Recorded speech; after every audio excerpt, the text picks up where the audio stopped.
وہ ایک مزدور کی تنخواہ سے مینٹین کیا. وہ کیسے مینٹین, مزدور کیسے تنخواہ دے سکتا ہے؟ بھائی مزدور انڈائریکٹ ٹیکسنگ دیتا ہے, وہ ٹیکسنگ کا پیسہ اکٹھا ہوتا ہے اور اس کے بعد ان لوگوں کو تنخواہیں ملتی ہیں. اور کیا یہ انشور نہیں کر سکتے؟ امیر آدمی کو تو, جو اپر کلاس کا آدمی ہے, اس کو رمضان ہو رمضان نہ ہو, اس کو چیزیں مہنگی ہوں چیزیں مہنگی نہ ہو, اس کو کوئی فرق نہیں پڑتا.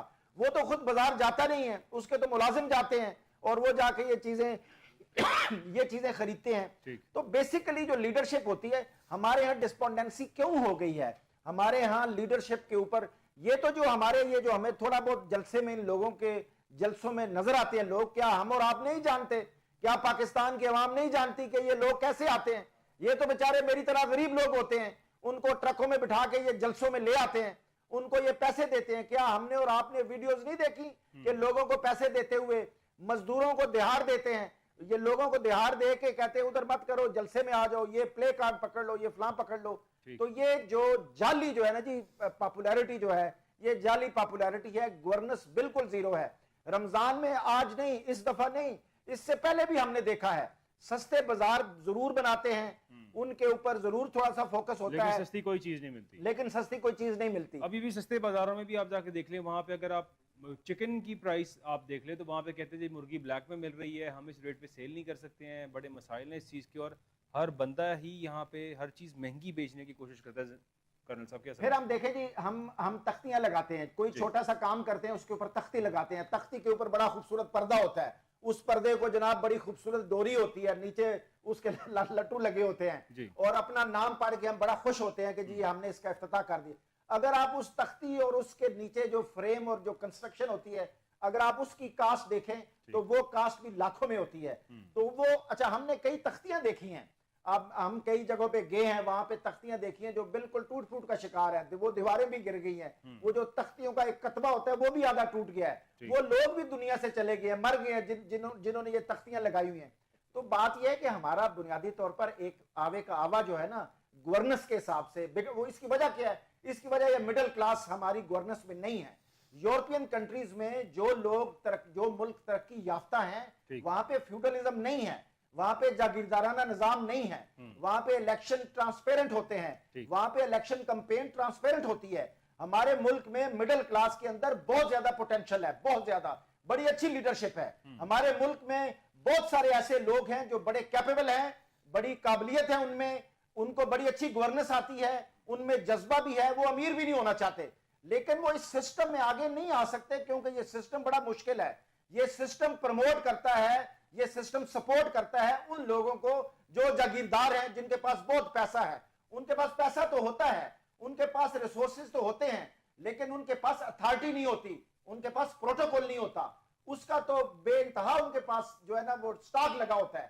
تو وہ اس پیسے کو استعمال کر, یہ ہماری جو پولیٹیکل پارٹیز ہیں یہ کن لوگوں کو ساتھ ملاتی ہیں؟ جن لوگوں کے پاس بہت پیسہ ہوتا ہے. جو بندہ جتنے زیادہ پیسے خرچ کرتا ہے اتنا زیادہ یہ جو پولیٹیکل پارٹیز مشہور ہو گئی ہیں, اتنا زیادہ وہ اپنی جگہ بناتا ہے, قابلیت کو نہیں دیکھا جاتا. یہی تو وجہ ہے کہ قابلیت کہیں نظر نہیں آتی. ایک دیکھیں, غریب عوام کا پیسہ, اس مزدور, اس مستری, اس دکاندار, اس ٹھیلے والے کے ٹیکس کے پیسے سے اتنے بڑے بڑے اشتہار اور اپنی تصویریں اور اپنی ذاتی تصویریں اور اپنے نام سے اسپتال بنانا اور اپنے نام سے اداروں کے نام رکھنا, اپنے نام سے سڑکوں کے نام رکھنا. ابھی میں سمجھتا ہوں کہ ہمارے ملک میں مڈل کلاس کے جو لوگ ہیں ان میں اویئرنس ہے, یوتھ میں بڑی اویئرنس ہے. آپ کا میڈیا جو ہے, آپ کا میڈیا ریاست کا ایک چوتھا پانچواں ستون ہے. یہ آپ کو میڈیا کو کیوں یہ حکومتیں جو ہے وہ اشتہار دیتی ہیں دبا کے, میڈیا کو, اینکرز کو کیوں لفافے دیتی ہیں؟ وہ اس لیے کہ میڈیا لوگوں کا مائنڈ بناتا ہے, لوگوں کا ذہن بناتا ہے, لوگوں کا ضمیر جو ہے وہ سوچنے پر مجبور کرتا ہے کہ ہم کس طرف جا رہے ہیں. تو میڈیا جو ہے یہ بڑا اچھا کردار ادا کر رہا ہے, اور گڈ گورننس میں سمجھتا ہوں کہ میڈیا کا بڑا رول ہے. اور جن صحافیوں کو دیکھیں, ایک فلو ہے نا جی, ایک سسٹم ہے, سسٹم کے تحت اگر چیزیں چلیں گی تو ملک مضبوط ہوگا. اگر چند لوگ اپنا وقتی اقتدار بچانے کے لیے, اپنے وقتی 2-4 سال بچانے کے لیے اگر وہ سسٹم کو روکیں گے, اگر وہ 26ویں ترمیم کریں گے, اگر وہ لوگوں کو پکڑ دکڑ کریں گے, اگر وہ لوگوں کے گھروں میں چھاپے ماریں گے, اگر وہ سیاسی جلسہ جلوس ہونے سے روکیں گے, اگر وہ ایک بہت بڑی جو ایک لوگوں کی ول اینڈ وش ہے اس کو دبائیں گے, اگر فارم 45 سے 47 لائیں گے عوام کی نمائندہ، میں یہ نہیں کہتا کہ فلاں بندے آئیں گے تو انہوں نے بہت ڈیلیور کیا ہے یا اس سے پہلے انہوں نے ڈیلیور کیا ہے، چھوٹا چھوٹا کام سارے کرتے ہیں. حکومتی عوام کا ٹیکس کا پیسہ لوگوں کو دینا، لوگوں کو بانٹنا، ان کو قرضے دینا، ان کے 2 مرلے کے گھر بنانا، یہ بات ٹھیک نہیں ہے. عوام کو ایجوکیٹ کریں، عوام کی ایجوکیشن پر پیسہ لگائیں، عوام کو اچھی گورننس دیں. ایک آدمی جب کسی گورنمنٹ کے دفتر میں جائے، کسی آفیسر کے دفتر میں جائے، وہ آفیسر تنخواہ اس آدمی سے لیتا ہے، لیکن پہلے تو اس کو ملنے کے لیے گھنٹوں اس کو انتظار کرنا پڑتا ہے، اور جب وہ اس کو ملتا ہے تو اس کو فیلنگ یہ آتی ہے کہ میں کسی بادشاہ کو مل رہا ہوں. کیا یہ پبلک سرونٹ ہوتا ہے؟ پبلک سرونٹ ایسے ہوتے ہیں. اس کلچر کو چینج کرنے کی ضرورت ہے. اوپن ڈور پالیسی کی ضرورت ہے. عوام اپنے سرکاری دفتروں میں جہاں بھی کہیں جائے اس کی عزت ہونی چاہیے، اس کا کام ہونا چاہیے، اس کے لیے آسانی ہونی چاہیے. ہماری کہنے کو تو ہم جمہوریت ہیں، لیکن آپ یہ دیکھیں کہ نوجوان ہمارا جو ہے نا وہ نا امید ہے. کدھر کہ آج کل تو نالج حاصل کرنا اتنا آسان ہے. ابھی آج کل کتابیں پڑھنی نہیں پڑتی. آج کل کے نوجوانوں میں نالج کیوں ہے؟ یوٹیوب ہے، گوگل ہے، اور دوسری تیسری سائٹس ہیں. 1 منٹ میں آپ کچھ بھی ڈھونڈنا چاہتے ہیں، پتہ کرنا چاہتے ہیں، آپ کو پتہ چل جاتا ہے. جمہوریت کہاں ہے؟ جب سسٹم نہیں ہوگا، جب آئین نہیں ہوگا، جب عدل و انصاف نہیں ہوگا، جب قانون کی حکمرانی نہیں ہوگی، تو کیسے پھر نا امیدی تو ہوگی. ابھی آپ دیکھیں، کہنے کو جمہوریت ہے، لوکل باڈی گورنمنٹ جو ہے وہ نہیں ہے. کہیں بھی آپ کو لوکل باڈیز نہیں ملتی، نہ اس گورنمنٹ میں ملتی ہے نہ پچھلی گورنمنٹ میں. یہ نہیں ہے کہ ایک بندے کو آپ رگڑیں کہ جی یہ غلط ہے، غلط ہے، غلط ہے. بنیادی طور پر ہم لوگ نا پاور ہنگر ہیں. ہم لوگ جو پاور ہے نا جی، اقتدار میں یہ لوگ کیوں آتے ہیں؟ جیسے میں نے عرض کیا کہ یہ لوگ امیر لوگ اور فیوڈلز اقتدار میں آتے ہیں، یہ بیسیکلی پاور میں آتے ہیں. اور جب اتنا پیسہ لگا کے، اتنی ایفرٹ کر کے جب یہ پاور میں آ گئے، تو کیا ان کا دل کرے گا کہ اپنی پاور کسی اور کو دے دیں؟ تو جھگڑا سارا پاور کا ہے. جھگڑا جو ہے وہ اور کوئی نہیں ہے کہ پاور ہونی چاہیے. بھائی جمہوریت ہے تو کے پی کے میں ابھی تک جو سینٹ ہے وہ خالی ہے. کے پی کے کی اسمبلی نے سینیٹر الیکٹ کرنے ہیں. سینٹ میں جو ہے 104 ممبر ہوتے ہیں سینٹ کے، تو کے پی کے جو سینٹ کے ممبرز ہیں وہ نہیں ہیں. کیوں نہیں ہیں؟ کیوں الیکشن کمیشن ادھر کیوں کمزور ہے؟ لوکل باڈیز کے الیکشن کیوں نہیں کروائے؟ یہ یک طرفہ انصاف اور یک طرفہ جو بیہیویئر ہوتا ہے نا جی، اس سے نا امیدی ہوتی ہے. تو بات یہ ہے کہ اگر آپ کے اندر جو ہے وہ اپنے ملک سے محبت کا جذبہ ہو اور اپنے ملک کی خدمت کا جذبہ ہو، تو آپ کو ہر طرف قانون کی حکمرانی نظر آتی ہے. ہر طرف آپ کو لوگوں کا یقین ہوتا ہے قانون کے اوپر. ابھی آپ یہ دیکھیے کہ جوڈیشری جب سٹرونگ تھی تو ہمارے جو بنیادی طور پر ہمیں جو انکمفرٹیبل ہوتے ہیں کہ وہ ہمارے یہ جو سو کالڈ حکمران ہیں، یہ انکمفرٹیبل ہوتے ہیں.